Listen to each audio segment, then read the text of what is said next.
I'm an ex-Muslim and I want to share with you guys how I came to know Jesus Christ. I always had some kind of hate towards Christianity growing up and I never really knew why. I would look at Christians as if they had no idea what life was about. But I ended up meeting this Christian who was very bold in his faith, and he would tell me things straight up, and he would say things like Allah is dead or Allah is a demon and all these crazy things. And I was like, what kind of man has the boldness to say that? To cut a long story short, we end up speaking, months and months pass, and we're just debating the Quran versus the Bible. There I am slowly starting to think that what these Christians have to say isn't really that stupid after all. And so he ends up telling me, Adam, why don't you pray to your God for 7 days, ask him for a sign, and when he doesn't give you one, pray to Jesus and ask him for a sign. So I was like, okay, let's do that. I'm there praying to Allah, day 1, day 2, day 3, day 4.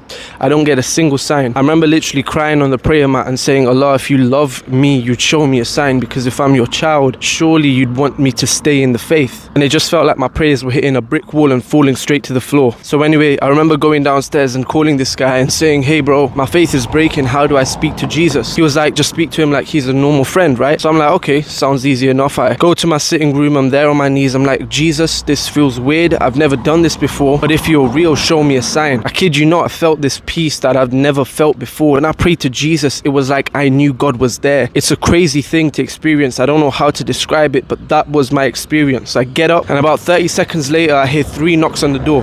And by this point, I'm just kind of scared, right? So I call my friend and I'm like, hey bro, I just prayed to Jesus and I'm hearing knocks on my door. He's like, yeah bro, you asked Jesus for a sign and he gave you one. And from that moment, I was like, wow, Christianity's got something to it. Revelations 3:20 says, behold, I stand at the door and knock, and whoever opens the door, I will come in and eat with them and them with me. But anyway, this whole journey of faith has kind of led me to ask myself this question: why has God put me on this earth? And ultimately, I found out that the reason I'm here is to share the good news of Jesus Christ to every single person I can. And one of the ways that I've been called to do that is through my music. I make rap music, but I make it for Jesus Christ and to give him the glory. But not only that, I've left my job. I'm going full time into some business ventures and being a music artist. So if anything I'm saying resonates with you, feel free to check my music out. I've got a goal of hitting 50,000 monthly listeners by the end of the year. Sounds kind of crazy, but I think we can do it. Shout out Bailey, we're tapped in with him. He's going to teach me how to succeed as a solo music artist with content. Just want to say hallelujah. God bless you guys. Jesus is alive.